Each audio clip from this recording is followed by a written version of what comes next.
a lesson for my teacher. I lived on the Mosque Street in Rameshwaram, a city famous for its Shiva temple.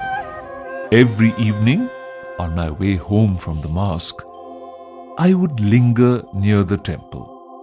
I always felt like a stranger here, as the temple goers stared suspiciously at me.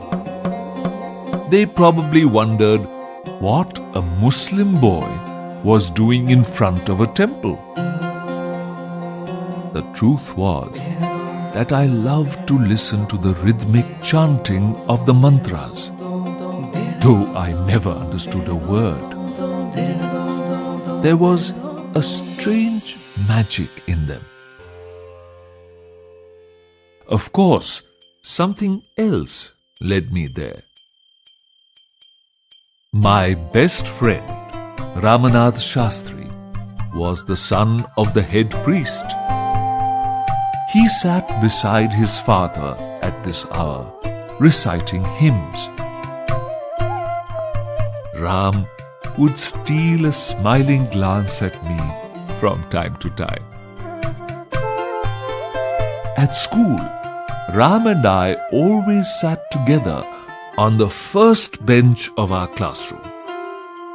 We were like brothers. However, being a Hindu priest's son, he wore a sacred thread, while my white cap marked me as a Muslim. One day, when we were in the 5th standard, a new teacher came to our class. He looked strict.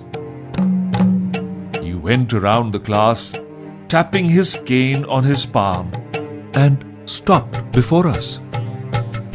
"You, the one in the white cap, how dare you sit beside the temple priest's son?"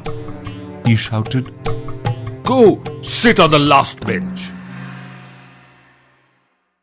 I felt hurt. With tears in my eyes, I picked up my books and shifted to the last row. Ram and I wept together silently after school. We thought we would not be allowed to be friends anymore. When I reached home that day, my father looked at me and asked, "Were you crying? What's wrong, son?"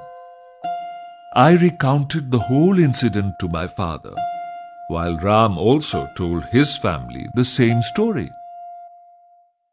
Early the next morning, Ram came running to our house and said, "Father has asked you to come to our house immediately." I was terrified.